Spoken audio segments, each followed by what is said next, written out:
Hey, welcome everybody to the 6th annual Blue Plate Luncheon right here at, well, virtually Windows on the River. I'd like to introduce the chair of the 6th annual Blue Plate Host Committee, Michelle Perez. Michelle? Thank you, JZ. Welcome everyone to the 6th annual and first ever virtual Blue Plate Special Community Luncheon to support educational excellence at Breakthrough Public Schools. My name is Michelle Perez, and I'm the Cleveland Market Manager for Key Private Bank, and I'm also a proud Friends of Breakthrough board member.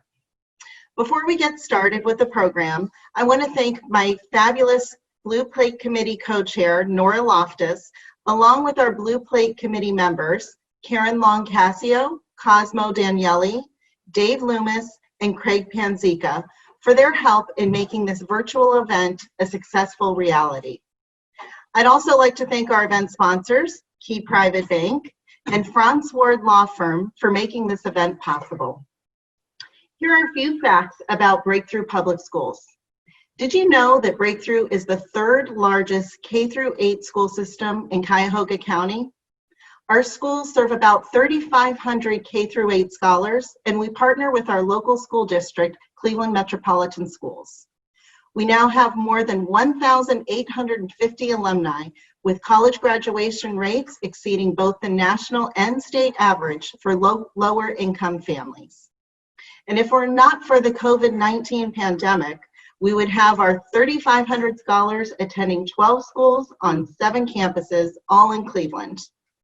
In today's program, you'll hear from Nina Reese, Chief Executive Officer of the National Alliance for Public Charter Schools, and Breakthrough Public Schools Chief Academic Officer, Andrew McRae. Today's discussion, Opening Schools in the Midst of a Pandemic, Local and National Perspectives, will be moderated by Dan Moulthrop, Chief Executive Officer of the City Club of Cleveland. After the presentation, you'll hear from John Zitzner, President of Friends of Breakthrough, for short closing remarks. Several years ago, I toured a Breakthrough school and was amazed not only by the results achieved, but also by the infectious energy of the staff, faculty, and students. I was hooked and wanted to get involved. I'm now starting my 4th year as a Friends of Breakthrough board member, and I encourage you to see how you too can get involved. When our children succeed, we all succeed. Like all of you, I support quality education for all children in Cleveland, because education is urgent. Thank you for listening, and let's get started. Thanks, Michelle. My name is Dan Moulthrop. I am the Chief Executive at the City Club, and it's a real joy to be with you all today to have a conversation with a couple of folks who are really doing some incredible work leading the public charter movement, both here in Cleveland and nationally. I want to introduce you to them. Nina Reese is the CEO and President at the National Alliance for Public Charter Schools. She worked in the George W. Bush administration. She's the former Deputy Undersecretary for Innovation and Improvement there and led the Office of Innovation and Improvement at the U.S. Department of Ed for some time, overseeing approximately 28 different grant programs. Also joining us today is Andrew McRae. Andrew is the Chief Academic Officer at Breakthrough Schools. Andrew and Nina, it is so good to see both of you. Thanks for having us. Thank you for having us. Nina, I want to start with you. You tweeted recently, and I'm just going to quote it, concerns about equity, hybrid learning, and other issues impacting families are more acute than ever in education. We have complex challenges ahead, and I truly believe, you tweeted, charter schools are the most equipped to tackle them. Why do you believe that? Well, first of all, thank you so much for having me. It's exciting to do this. Unfortunately, we're not in person, but I hope to make it to Cleveland next year when you host this event again. So grateful to be with this group. I have known John Zitzner and the Breakthrough Network for quite some time and really impressed with their work. In terms of the question you asked, charter schools were created by individuals who bring a certain sense of urgency to the task, and they're freed from rules and regulations. That freedom allows them to adapt to the changing needs of things like this pandemic much faster. And we also now have some studies that demonstrate that we were responsive to the needs of our families. As soon as this thing hit, there was a study done by the Center for Reinventing Public Education that demonstrated that 18 of the highest performing networks responded immediately. 16 out of the 18 offered remote learning without skipping a beat. We did a study just a few weeks ago with Public Impact that also demonstrated that our smaller networks were just as responsive. So there is something in the spirit of the charter school community, but the key component, of course, is that we are in place because families have chosen us. And because of that, and because of the fewer rules and regulations that we have, we're able to respond much faster when crisis strikes. Andrew, I want to ask you specifically about what Nina said. I mean, she said that you're freer from regulations and some of the rules that your counterparts in traditional public schools face. Is that true? And were you able to pivot as fast as Nina was suggesting charter schools have? Yeah, thank you, Dan, for sort of having us, and I'm excited to be sharing with all of you. In terms of responding to your question, I think there are two things. One, I think that by having some of the flexibility and autonomy and control allowed us to be able to really be responsive to the needs of families quickly. The first is that I would say the spirit of charter schools, and specifically the spirit of breakthrough schools, is to ensure that we're creating educational equity and excellent educational opportunity for all kids in Cleveland. And so for us, that meant that when the pandemic hit, it was like, okay, well, how do we create equitable experiences and continue to have high quality experiences?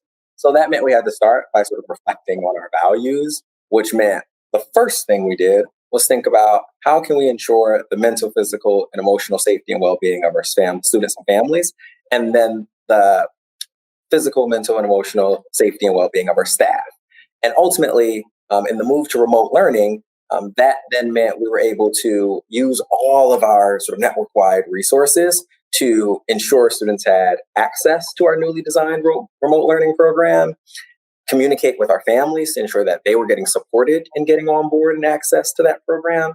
And then, of course, over time, ensuring that that program continued to increase its effectiveness and responsiveness based on what we're hearing from our families on the ground. And so I think it's a twofold thing. I think one part of it is sort of having the flexibility and autonomy as a part of those reduced sort of regulations. And I also want to be clear that doesn't necessarily mean reduced oversight or accountability. It doesn't mean that. But I think what it also did was it allowed us to be able to innovate and respond to this challenge in ways that we just would not have been able to do at the speed in which we were able to do them in a traditional environment. Andrew, can you take us back to that moment in March? I mean, it's hard to remember, and it's almost traumatizing to go back to March. So do I have to? Yeah, but talk a little bit about what it took to bring your colleagues together to make that change to remote learning and to do it so quickly. Because I know that there were a lot of school districts where it happened right around spring break. And everybody was like, oh, we're just going to deal with that after spring break. And then they got back from spring break and some districts were like, we need a week before we can actually start remote learning. And then it was actually 2 weeks. So talk about how quickly you moved and what it took to bring your colleagues along and how enthusiastic they were in ensuring that kids were first. So I think one of the great realities of being at breakthrough schools, and I think schools like breakthrough schools, is that our ultimate loyalty and commitment are to students and families. And so for us, as we sort of sat in a separate leadership team meeting, watching the governor on sort of live television announce that schools were closed, we immediately pivoted to, okay, how do we build a plan that's responsive and is clear to our students and families, that's simple, and that we can, of course, deliver at a high quality bar. And so the first step for us was getting the entire network leadership team together as quickly as we could, including all of our principals, and having a series of cascaded conversations that says what we were and were not doing. Our immediate commitment was to say that we're going to build a cohesive sort of response across all of our schools, and that we're going to centralize the communication, the academic support with a key group of educators making those decisions in a centralized way. Then for us, that meant we had to have conversations with our principals to make sure that they understood sort of where to go when they needed support and how do we communicate this to kids and families. So in terms of mapping this out in terms of time, an announcement was made somewhere around 2 p.m. By 5 p.m., we had communicated out to all of the stakeholders, including kids and families. Later that evening, we planned with our principals on a series of conference calls. By the next day, we sent all of our scholars home for the break. We spent our spring break time really building out our digital infrastructure and working with our IT teams, our academic leaders to make sure we were prepared. And when we came back, we built in another week where we could deal with the educational access, the technological access issues that inevitably come about when you switch to remote learning, particularly in communities in which we serve, which are economically under-resourced communities in Cleveland. And we spent the next week really training our staff live on how to operate remotely. And so for us, from the moment we got the announcement, we immediately went to work and were able to go from announcement to full deployment in about 12 days. Nina Reese, talk about how that's different, how Andrew's story, how Breakthrough's story fits into your understanding of what happens in education broadly, and how it's, and really, to the extent that you can, where Breakthrough falls in the spectrum of charter schools that are, some of which are high performing and some aren't. Well, that's a great question. And I was watching this unfold in my perch at the federal level. And one of the things we noticed very quickly is how slow, unfortunately, many school districts were in responding to the pandemic. And if you recall, a lot of the news stories at the time were centered around them not knowing if they would be able to offer remote learning, if they couldn't serve the needs of special needs students. So a lot of them spent weeks not doing anything. And for every low-income child in our system, a single day out of school is bad, but think about it as, when you think in terms of weeks. So fortunately, this experience at Breakthrough so far seems to be pretty typical of most of our charter schools, at least the ones that we have interacted with, because of the spirit of service, because of the nimbleness and entrepreneurial spirit, the budget flexibility, you have to move dollars around. Even if they didn't have access to remote learning in terms of internet access, a lot of them came up with other ways of doing this. I was talking to a network out of Indianapolis where the leader called and said, look, I made homework packets and food available for parents to come pick up at school. If they didn't pick it up, I was delivering it at their homes. I don't know. I mean, some districts probably did this, but I do think larger districts were hindered in many ways because this was so new to them, and it's just much larger to move large systems, unfortunately. So, Andrew, how much were you in communication with colleagues in the charter area, in the charter sector outside of Cleveland? Colleagues that you knew from Tulsa, perhaps, or elsewhere? We're in pretty constant communication. One of the things about, I think, the charter space is that you build this sort of network-wide family of resources, and we all were sort of experiencing this all at the same time. So one of the I think the unique things about sort of how we responded in the moment here at Breakthrough is that we made some decisions early around remote learning and sort of a commitment to being strong at it. And however, many of our larger peers had always had a remote component of their program. So we were able to reach out to them, understand what are some of the best practices, how do you get families on board quickly, what are some of the pitfalls that we need to consider, and we're able to integrate that into our plan. I think when we think about what it takes to educate every single child, we reached out to our peers and continue to consult regularly on the things that we all need to build the strongest schools possible. Mm-hmm. Andrew, we're in the school year has actually begun now. And so how's it going, actually? Is it going okay? Yes, but honestly, just between the three of us. No, it's actually going really well. And the start of school, it's going really well, and we have regular start of school problems. And the fact that we have regular start of school problems is probably the biggest win. And when I say regular start of school problems, I mean like making sure your student information system is right, making sure that families have access, making sure kids have their master schedules. What we don't have are educators who are confused about where their curricular resources are, how they're going to educate and support kids. What we don't have are folks who don't understand how to use the learning management system.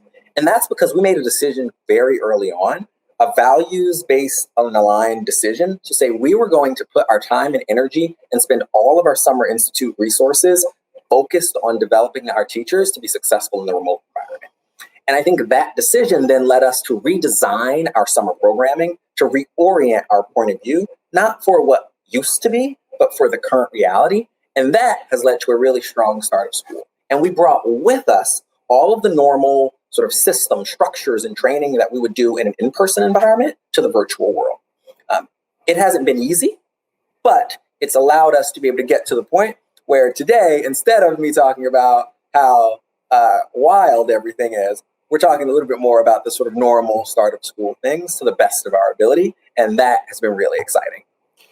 So I don't want to gloss over this thing you just said about your Summer Institute. There's this conception, this perception out in the world that when the bell rings on the last day of school in June, teachers are off for a few months. I'm being sarcastic here because I'm from New Jersey, but seriously, the Summer Institute, that's a really key piece and a key advantage that you have with your teachers, that you are working really diligently and intentionally on professional development.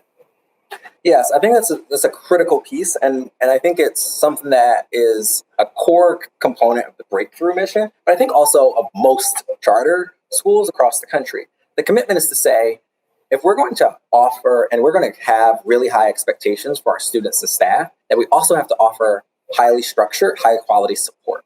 And so as a Breakthrough Network, when we decided in July that, you know what, the safest thing for our students and staff was for us to offer school remotely, then all of our energy went into figuring out two things. One, how do we maintain that high bar of educational excellence and equity in the remote environment? And then two, how do we prepare our staff to deliver on that promise of that high bar? And so we spent the next really 7 weeks designing, thinking about, and then executing a Summer Institute designed to take our educators and help equip them to rise to the challenge of bringing that same passion and skill to the virtual world, which is not easy. But because of who they are, our teachers, our principals, our leaders just stepped up to do whatever it takes because they know that's what kids deserve. And I couldn't be more proud of the work that they've done and more in awe of their commitment to our mission and to our kids and communities. Nina, there's a trade-off that Andrew's talking about that, I mean, we all know, the three of us would agree, and every parent and student and teacher would agree that in-person is a better experience than remote learning. However, when you don't know if you're going to be able to do the one, there's so much value in sort of saying, this is what we're just going to do remote, and we're going to do it as best we can, and we're going to spend our time rather than wringing our hands over whether we should or whether we shouldn't, or what if this, what if that, we're just going to focus on how to do remote really, really well. What are you seeing across the country right now? I mean, because that's really, to my mind, that sets Breakthrough apart from a lot of the local education providers.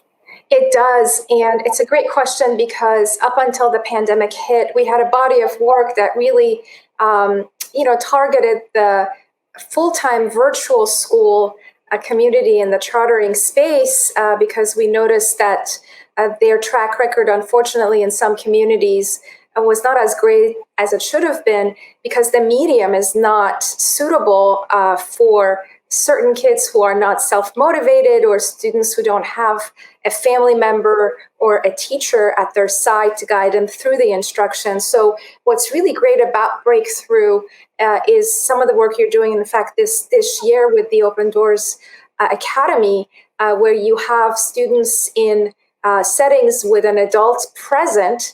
You're still offering your course content virtually, but the students are in settings with someone watching over them to make sure they're actually following the instruction. That's really important for young kids, as well as older kids. I have a 15-year-old who manages her time really well, but it's important to keep an eye on what they're doing and how well they're going through the process. There's a lot of research on virtual learning at the higher ed level. It's not something where you can just sit for hours and hours. You need breaks. There's a way to do them.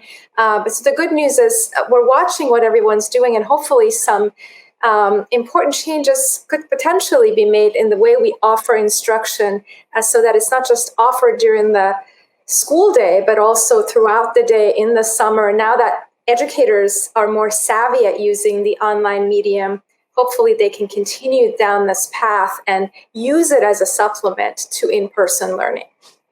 Andrew McCrae, we should explain for the Blue Plate audience here about Open Doors Academy and the remote learning centers. And I should also disclose the fact that my wife is the CEO of Open Doors Academy. But talk a little bit about that partnership and what's going to happen and how many students you'll serve.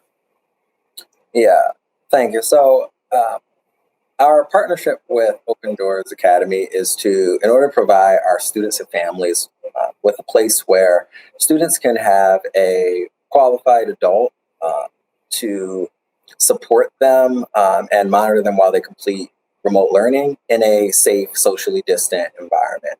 What we know is that some of our families, for a variety of reasons, are not able to create the space to support their students in remote learning at home. They could be essential workers, they could be first responders, single parents, and we wanted to ensure that no scholar did not have access to the optimal experience of remote learning. And so we were excited to partner with Open Doors Academy to operate remote learning centers.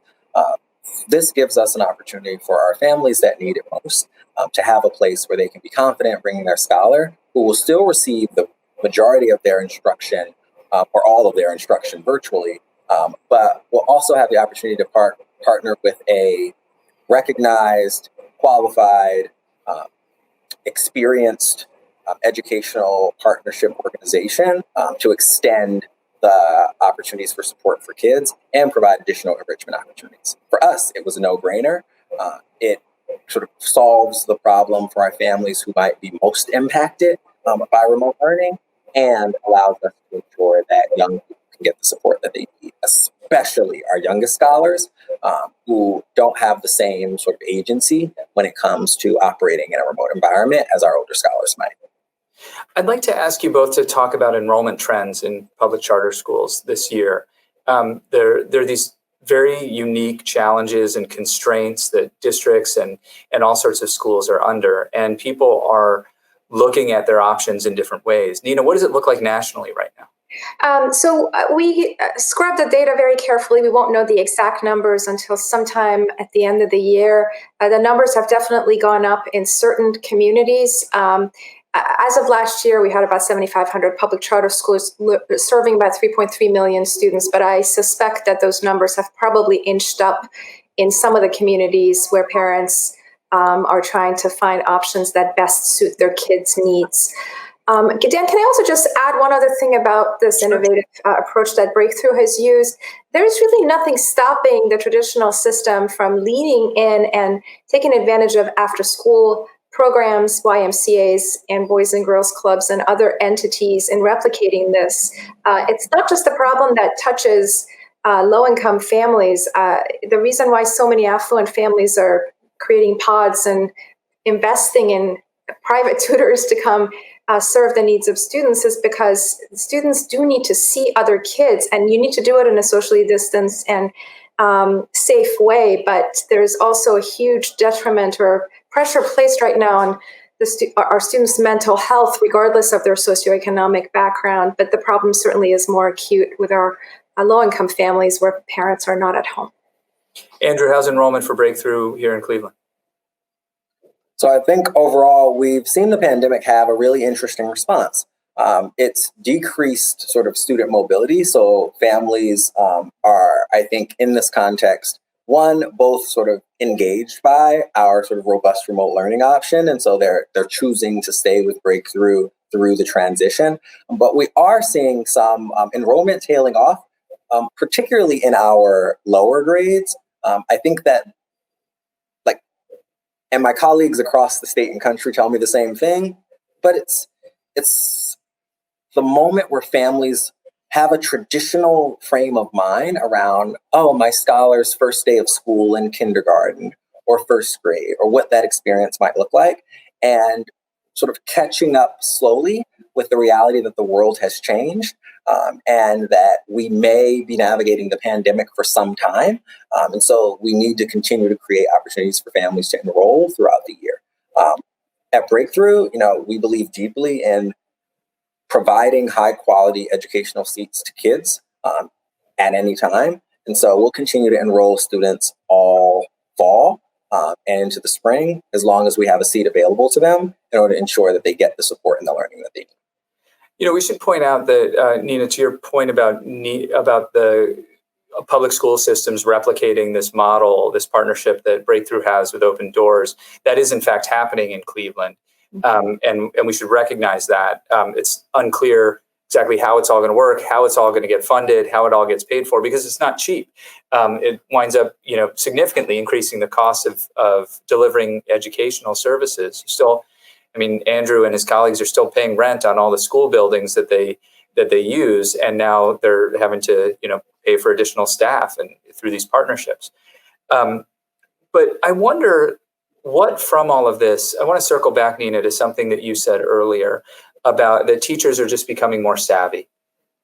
And I wonder from all of this, what do you think will change public education? And what from this are we going to keep? What's going to stick around? And Andrew, I'd love to hear your thoughts on that as well. But Nina, you first. That's a great question. I think, first of all, I hope some of these changes stick. Our system of public education is prone to resisting change.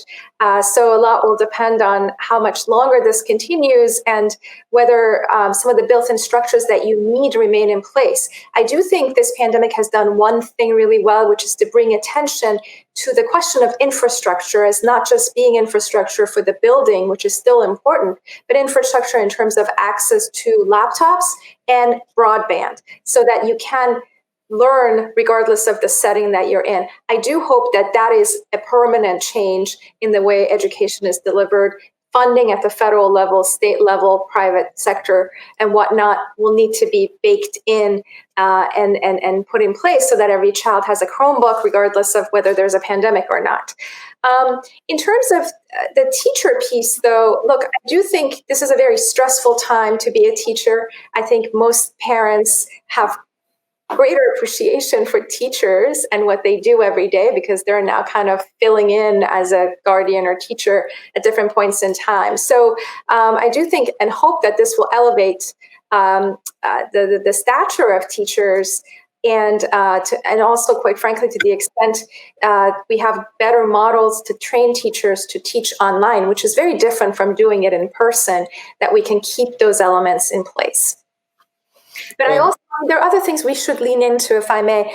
Look, this moment in time has also brought greater attention to the disparities between the haves and have-nots, and the gaps are bound to expand because affluent families, as I mentioned, have already figured out ways to make sure their children don't fall behind. So in that respect, I do think nationally, certainly, with funding and support, the discussions around, making sure that we're fully funding a child's education, that dollars are actually, connected to students in the systems that are best serving them. Those discussions can definitely continue in the public setting, certainly, and I hope we can continue having them and that it will have a more permanent impact on the way we fund education.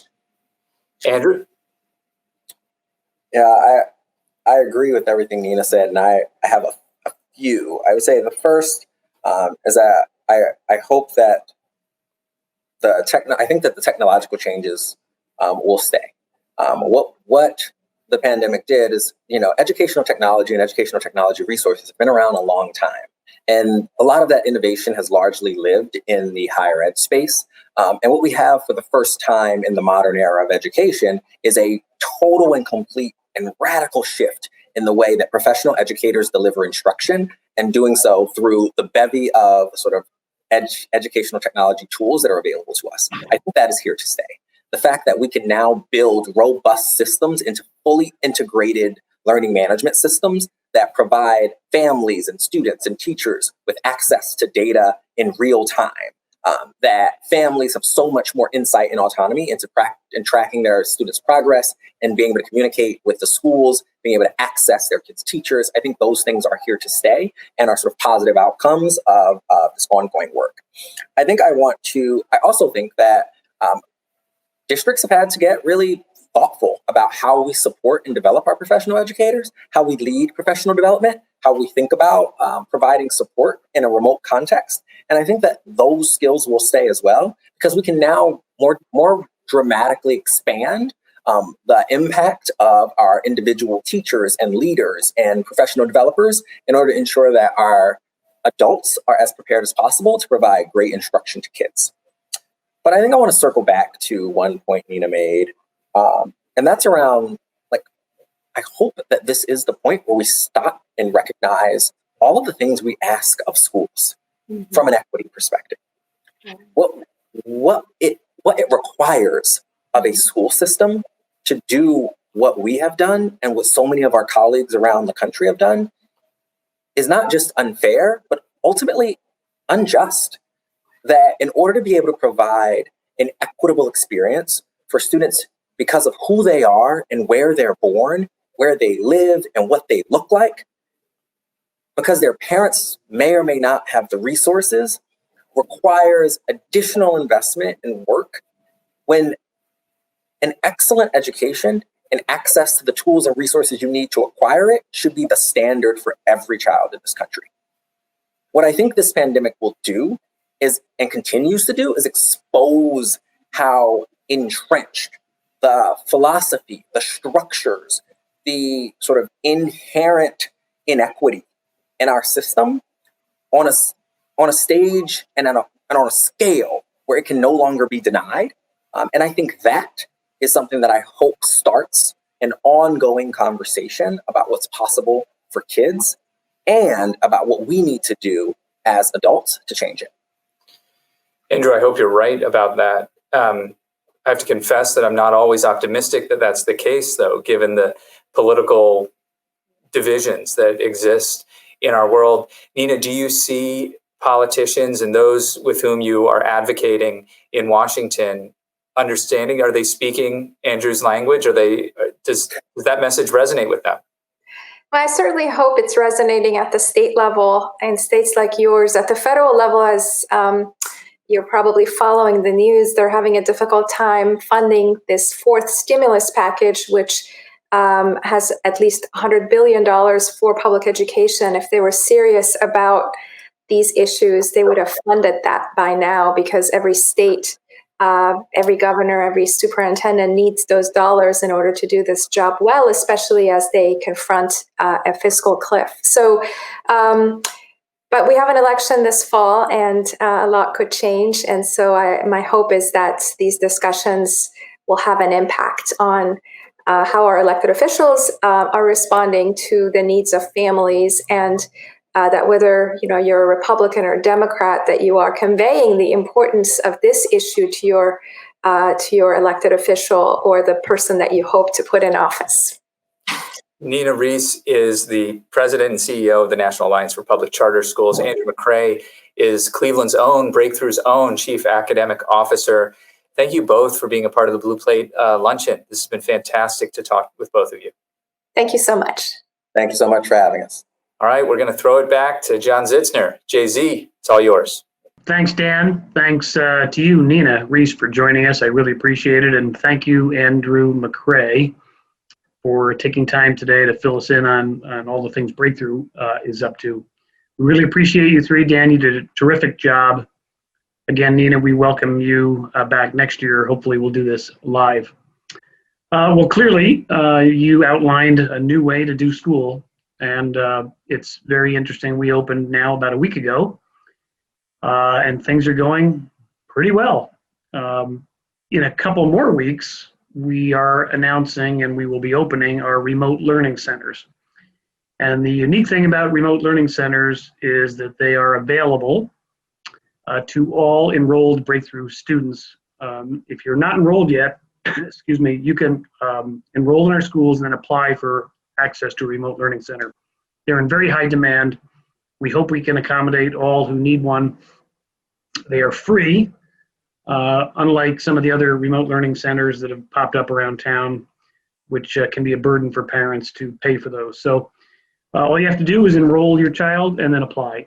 If you are interested in perhaps helping us this year with our remote plan, including remote learning centers and including all the things that we need to give to families to help them learn, I just want to outline a couple ideas for you. First of all, as you know, we supplied hotspots to those families that needed them, and each hotspot is about $280, including the data plan. Chromebooks just went up in price about 25% from the spring, and now when we purchase Chromebooks, they're about $250 each. Every scholar needs a Chromebook. To give you an idea about the remote learning centers, those are not paid for by the state and the state foundation money that comes in. So we have to raise money on top of that in order for families to be able to have a safe place for their child to learn. The remote learning centers that are available around town, as you know, are charging families upwards of $30, $40, $50 or more dollars per day. Our remote learning centers are offered for free. The cost, however, to do this is about $25 a day. So that adds up to about $500 a month, or to put a full scholar through a full year of a remote learning center is close to $5,000. If you could help with any of that, it would be great. And lastly, hey, if this was a live lunch, you probably would have bought a ticket for $60 for lunch. So that's another way to help. If you're interested in any of these things, you can just go onto the website, breakthroughschools.org, find the Victory Fund, and you can contribute there if you choose to. I hope you enjoyed the lunch. If you did, we're going to send a link out to all of you so that you can repost it or send it to friends who may want to listen in. And they can watch it after the premiere by clicking on this link and see the entire broadcast again. So, okay, 6th annual Blue Plate Luncheon is now coming to a close. Thank you all for watching, and I hope you enjoyed your lunch.